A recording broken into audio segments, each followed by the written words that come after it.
Colt, it's one thing to say you want to be in country music. It's another thing to say you want to be in country music and rap. Yeah, it was pretty much everybody said I was crazy, and they probably wasn't far off. But I was a little too stubborn. I just couldn't sing very good. And I kind of knew that, you know. You need to know your limitations. I don't try on size 38 pants. They don't fit. I know that going into it, so I don't do it. Have you been surprised at how much this has been embraced?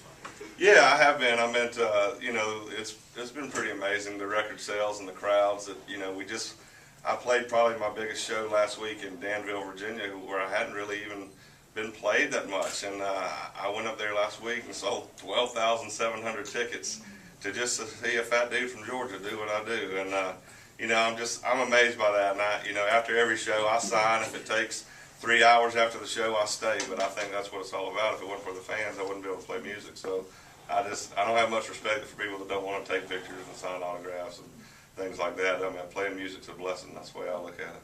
Well, and like with us, anytime it's ever happened, we're shocked anybody would care. I get that a lot. It's a pretty big deal. My publicist will send me something, and I'm like, I can't believe anybody. I'm really, when people freak out, like meeting me, that kind of freaks me out. And I'm like, I'm really just a fat dude from Georgia that, you know, eats at Waffle House and shops at Walmart and just like everybody else. Now, the combination, obviously, with you and these guys, do you guys sit down, do you come up with, like you've written down, say, a topic that you would like the song to be about, and then you have these hooks that they do, and how does all that come together? I've been lucky. I mean, the first album I pretty much wrote by myself, but the second album I was able to write with a lot of big songwriters in Nashville, some guys that have had a lot of big hits, you know, Red Akins and Ben Hayslip and Dallas Davidson, you know, that's who I wrote Chicken and Biscuits with, and those guys have had like 2 or 3 #1s in a row with a lot of artists. So I've been able to write with some different people, but I kind of write about normal stuff, normal things that country folks do and can relate to, and you know, I don't deal in the fantasy world too much. I got a wife and 2 youngins at home. I'm pretty based in reality. So. Colt, I just hope there'll be more songs about food. You're right. You know, Right. and if I could put in a request, and I love chicken and biscuits, Right. no doubt. You can look at me and tell that. Turkey and dressing. Yeah, could you do that turkey and dressing? Maybe that's something I need to work on. Turkey and dressing. Yeah. You know, it ain't just for Thanksgiving anymore. I mean, you gotta have it understand. more. You can get that down at the Cracker Barrel all the time. I know it. I love it. Let me give you a heads up, though. I asked one of our, you know, our seniors, why do y'all hold back on the turkey and dressing? Why do we only get it on certain days? Why is that not something you'd have like on Tuesday? Right. Hey, don't ever say that. I mean, she nearly slapped me on the side. She said, "You ever had to make dressing?" And I was like, "No, I haven't, man." I'm a big fan of it. no. Yeah, I just love it. I'm sorry. Please don't get upset. So turkey and dressing will be one. How about the ribs? Ribs are not just for breakfast anymore. I know it. I agree. Yes. Or maybe somebody that overeats on Thanksgiving has to go to the hospital and have their stomach pumped. I like that. You know what? I mean, that's just a random idea, but it's. If I If you don't do that twice a year, you ain't even trying. Yeah, I know. When I say this, you'll walk away from that mic and walk over to shake his hand.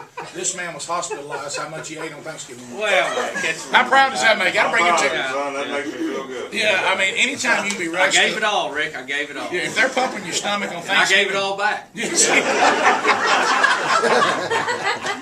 then just start it over. Yeah. Had the remix. How old are your kids, Cole? I got a daughter that's 15 that is just about to give me a heart attack, and a son that's 11. He's pretty easy. Yeah, I tell you, those women. No offense, ladies, but I mean, that's just a whole different animal. Son is pretty tough. Yeah. I got the second helpings. I actually cut 40 songs for this record, so I'm doing them a second helpings of Chicken and Biscuits comes out at the end of the year. And I got a song on there about my daughter because she wants to ride in trucks, and but it's kind of don't laugh. It's a sweet song. It's actually kind of a. Probably bring a little tear. It actually, I haven't been able to do the vocals yet because it actually bothers me a little bit, but it's about her growing up. Oh, don't do that. Come on. It's not butterfly kiss. It's Colt Forest. I'm telling you, you wouldn't believe it. A big old boy like me, he's got a tender side to him. Let's give it up for Colt Forest. Yeah. Everything you want to know about Colt Ford, and if you're in the Birmingham area, catch him on the Rowdy Fringe Tour.